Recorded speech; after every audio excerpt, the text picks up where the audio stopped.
Hello and welcome to Business 360. I'm Shireen Bhan. The headlines that we're tracking for you this evening. The sensex and the Nifty end a volatile week with 2% gains. The mid-cap index up 4%. The biggest weekly gain that we've seen in the last 8 months. All sectors end in the green, barring FMCG. India must also increase, with the help of policies, its share in manufacturing in global value chains. India needs to ramp up manufacturing and increase its global share, says the Finance Minister Nirmala Sitharaman at the CII Annual Business Summit. Says Prime Minister Modi will return for a third term, promises policy stability and no flip-flops. We need to get into global value chains, and to get into global value chains means a fundamental change in a lot of things. It means low tariffs. It means low procedures. It means no protectionism. The CEO of NITI Aayog, BVR Subramaniam, bats for low tariffs and low protectionism for India to enter global value chains in electronics, automobile and other sectors. Says private capital infrastructure is missing. Calls for government policies to be tweaked to incentivize the industry. Israel defends its Gaza operation at the International Court of Justice after South Africa calls for an urgent hearing to halt the attack on the city of Rafah. An estimated 6 lakh people have fled Rafah in the past week after Israel intensified its assault. You cannot have it both ways. The White House issues a warning to China after Beijing rolls out a red carpet for Vladimir Putin. A video of Xi Jinping and Putin hugging each other goes viral. Go Digit General Insurance IPO subscribed more than 8 times on the last day, led by large institutions and mutual funds. The retail book subscribed around 4 times the actual shares on offer. The company is raising over 2,600 crore rupees from the public issue. Telecom operators deposit earnest money with the government for the upcoming 5G spectrum auction on the 6th of June. Reliance Jio deposits 3,000 crores, which is 3 times higher than Bharti Airtel. Vodafone Idea deposits 300 crore rupees. Bihar's Deputy Chief Minister Samrat Chaudhary says 90% of BJP workers are happy about the alliance with Nitish Kumar, defends BJP's inclusion of opposition leaders with corruption charges. 66% of India's top-valued unicorns are embracing artificial intelligence, according to an EY report. Another report by TCS shows 47% of CEOs expect AI to eliminate more roles than create new ones.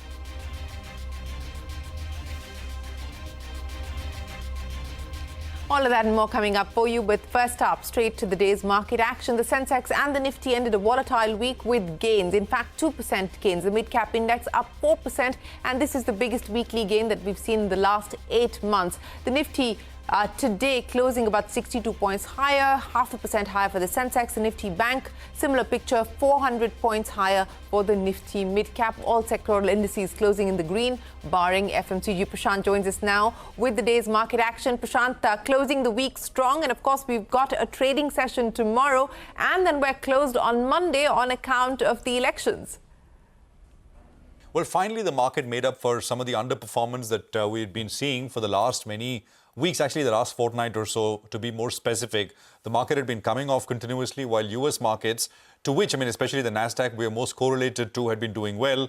And this Friday, it was a little better. Of course, it's not the end of the week because tomorrow we've got 2 hours worth of trading.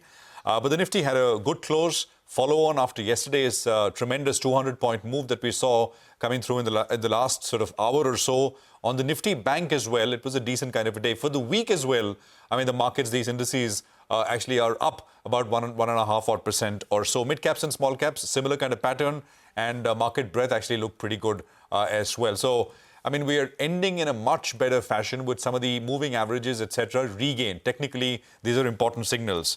Now, on the large caps, big movers, and M&M really was the stock of the day after strong earnings, good guidance. JSW Steel, Grasim, Ultratech, Kotak Mahindra Bank and Shriram Finance were some of the other big gainers that we had. Not very much in terms of losers, so I'll get straight to what happened in the broader space. And here, a lot of PSU names: Mazgaon, Cochin, Garden Reach, Shipbuilders, buzzing. Container Corporation, BDL, BEML, a lot of them, of course, reported numbers, fairly recently. NLC India, continuing with PSUs, Moil, IRFC, Rights India were some of the other names. In the industrials space, you had Solar Industries, SKF India, KEC, which continues to move higher. EMS companies, Dixon, Keynes, Amber, anything between 4 and 8% here. The Bangalore real estate players like Brigade and Sobha. Brigade, of course, back at new highs today.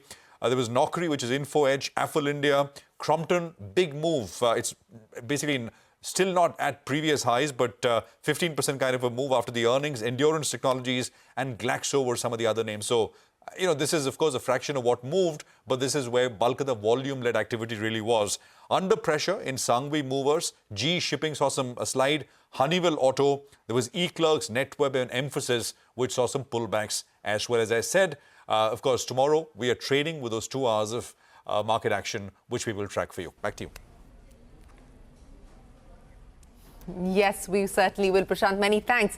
Finance Minister Nirmala Sitharaman says India needs to ramp up manufacturing and increase its global share. Addressing the annual CII Business Summit in Delhi, the Finance Minister also said she expects increased engagement with business leaders ahead of the July budget. She expressed confidence about the Modi government's return to power for a third term, promised policy stability and no flip-flop. Take a look. The fundamental basis for this consistent and steady growth and high growth is the policy stability, absence of flip-flops, corruption-free decision-making, and making sure that the facilitation both in legislative and also the legal frameworks are all simultaneously going on, having heard from the industry that rapid changes are required in our compliance regime. I also want to underline, much against the advice given by some economists that India should no longer be looking at manufacturing or ramping up manufacturing, I like to highlight the fact that manufacturing must increase. India must also increase, with the help of policies, its share in manufacturing in global value chains. So, we need to have greater sophistication in our product manufacturing. We also need to see how best this can be given policy support.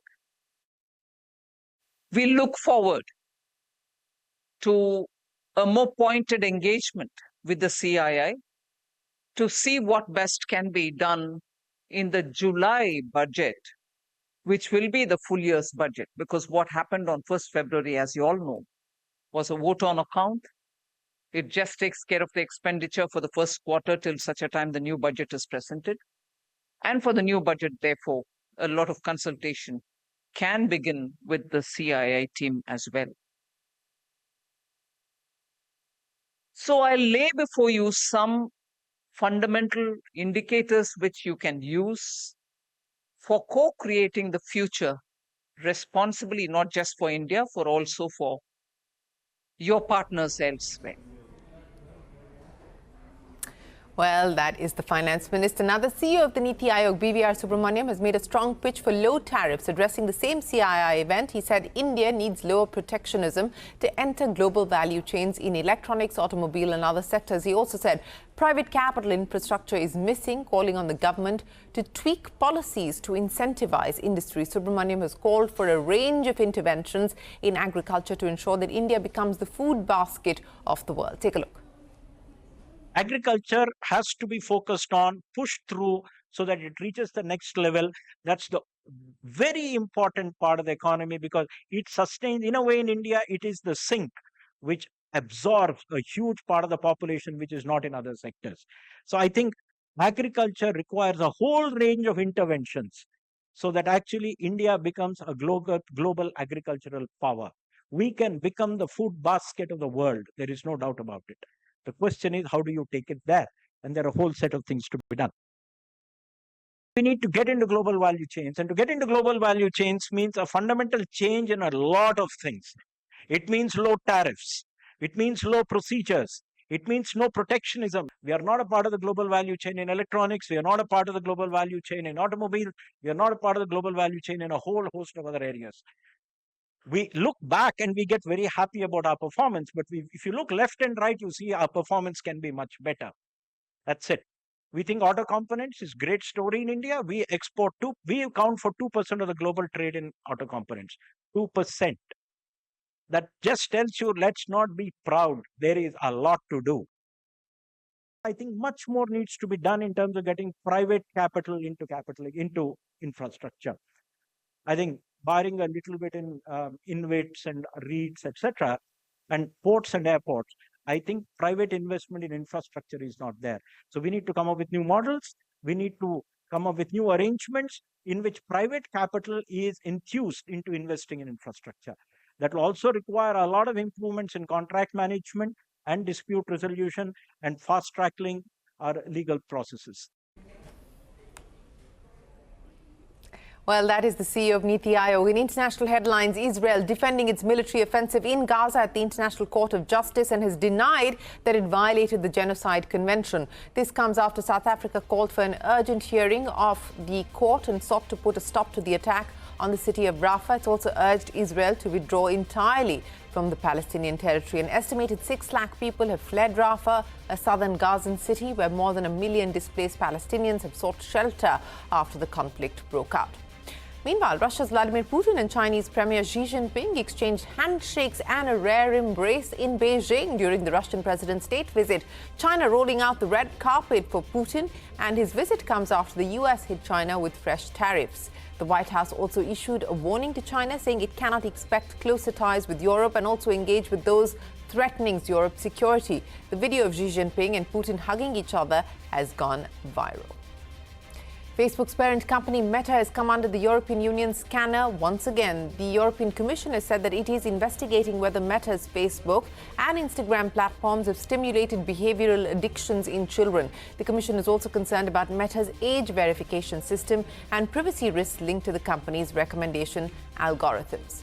Back home, Serum Institute of India has acquired a 20% stake in US-based Integri Medical to advance needle-free injection system technology. However, the vaccine's manufacturer did not disclose the financial details of this transaction.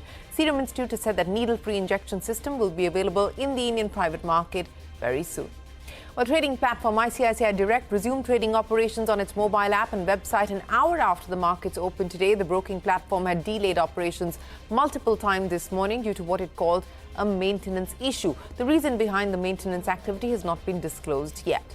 General insurer Go Digit's initial public offer has been fully subscribed on the final day of bidding. The company has received a robust response from investors, with the QIB portion subscribed more than 12 times, retail portion booked more than 4 times, while the non-institutional investor portion has been subscribed more than 7 times as of 4 p.m. The company's public issue is a mix of fresh issue worth 1,125 crore rupees and an offer for sale worth 1,490 crore rupees. The Weather Department has warned of severe heat wave across northwest India and Bihar over the next 5 days. East and central India are likely to experience very high temperatures starting tomorrow. Southern states could see mild showers till the 23rd of May.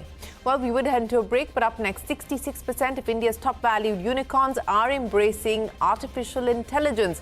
This as per an EY report. Another report by TCS shows 47% CEOs expect AI to eliminate more roles than create new ones. Details when we return.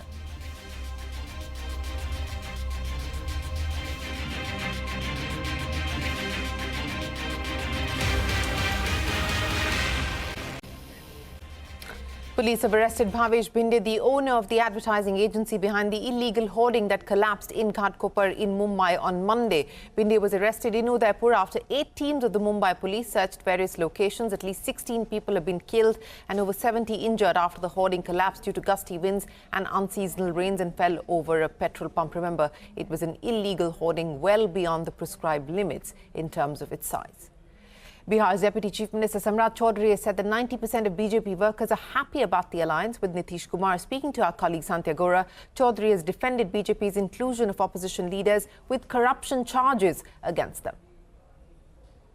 Bhajpa बड़ी party है, देश भर की सबसे बड़ी party है फिलहाल, लेकिन आप नीतीश कुमार के मामले में आप ये बताएं कि कैसे होता है कि 2015 में वो अचानक से करप्ट लगने लगते हैं, 17 में नहीं लगते हैं। किसी ने कहा नहीं, आप सारे आरोप बीजेपी के एक बयान आप दिखा दीजिए। देखिए सर, सारे बयान बड़े नेताओं से लेकर छोटे नेताओं तक एक बयान दीदी दिखा दीजिए जिसमें नीतीश कुमार को लोगों ने करप्ट कहा। 2023 से पहले मोदी जी से लेकर के बाकी बड़े भाजपा नेताओं ने कहा था। एक नेता का नाम मैं नाम नहीं बता रही हूँ, बताइए। प्रधानमंत्री जी से करके बड़े नेताओं ने कहा था कि चाहे जो हो जाए, अब हम नीतीश कुमार जी के साथ वापस कभी नहीं जाएंगे, क्योंकि उनकी वजह नहीं थी। वो मैं मानता हूं। ठीक है, हम आज भी नीतीश कुमार जी जो बिहार के पॉलिटिक्स में एक बड़ा चेहरा है, इसलिए हमने समझौता किया, इससे कहीं कोई डिफर नहीं करता। अच्छा, इसे आप समझौते की तरह देखते हैं? एकदम स्वाभाविक है, जब हमने समझौता किया तो कैसे कह सकते हैं। और भाजपा रीजनल पार्टीज को कम करके उनके इन्फ्लुएंस को इतिहास में कोई ऐसा नहीं होगा जिसको हमने तोड़कर अपने पार्टी में मिला लिया। सर शिवसेना महाराष्ट्र से आती हूँ मैं सर, शिवसेना तो दीदी बताओ, शिवसेना एनसीपी वो तो अलग इंडिविजुअल पार्टी है दीदी।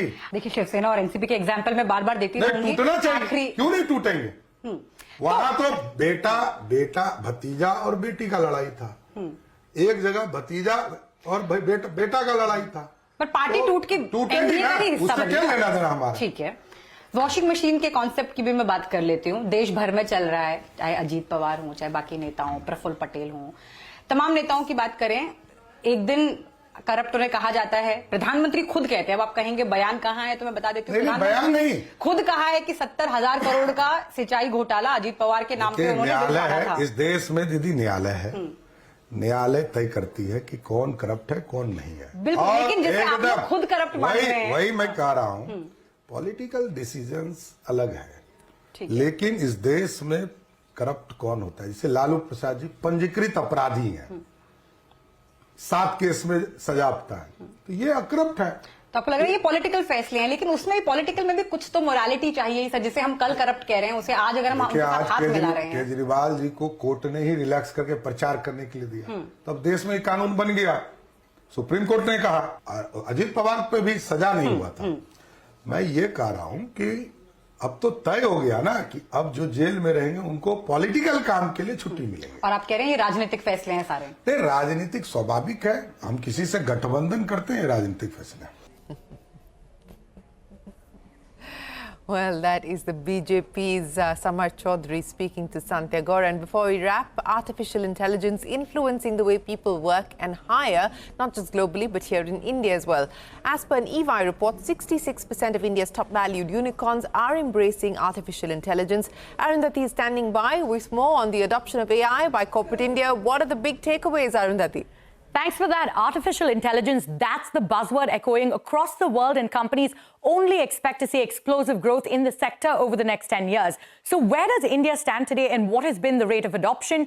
EY is addressing exactly that question in its latest report. India's legacy businesses are treading with caution, but startups and global capability centers are taking the lead in AI deployment. An online analysis of the publicly disclosed adoption of AI and Gen AI by India's top 50 most valued Indian unicorns shows that 66% are already using AI or Gen AI technology. This indicates that startups have been more proactive in terms of adopting AI technology versus your legacy players. Now, let's take a look at some of the most implemented Gen AI use cases among India Inc. 1/3 of them use Gen AI to execute point tasks using intelligent assistants, while 25% relate to marketing automation. In fact, this quarter has also seen a diversification in investments going into firms using Gen AI or AI applications. However, the report highlighted that hallucination of LLM or large language model responses, data privacy and sovereignty, and the cost implications of deploying Gen AI in production are the top issues. Meanwhile, another report by TCS lists out the same concerns with generative AI, but delves deeper into the kind of impact artificial intelligence can have on the economy.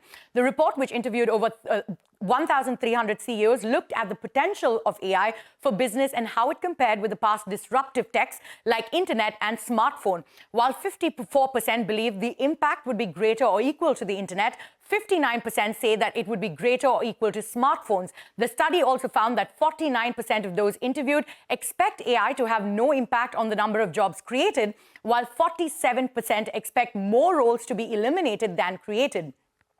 Finally, a report by Microsoft and LinkedIn found that an overwhelming 92% of those surveyed were already using artificial intelligence at work versus the global average of just 75%. The survey, which included 31,000 people across 31 countries, also found that 91% of Indian leaders believe they need to adopt AI to stay competitive. However, 54% worry that their organization lacks a clear plan and vision for AI implementation. Despite this, employees are eagerly embracing AI tools, with 72% of Indian AI users bringing their own AI tools to work. 75% of Indian leaders stated that they wouldn't hire someone lacking AI skills, outpacing the global average of 66%. The report, aptly titled AI at Work is Here, now comes the hard part. It says that AI is transforming the world of work, reshaping talent landscape, and nudging both individuals and organizations to embrace change. Arundhati, many thanks for joining us. That's a comprehensive wrap of a few reports that have come out on AI adoption, specifically here in India this week. And with that, it is time for us to wrap up this edition of Business 360. The news will continue right here on CNBC-TV18. Thanks very much for watching. Stay tuned. We're back in a moment.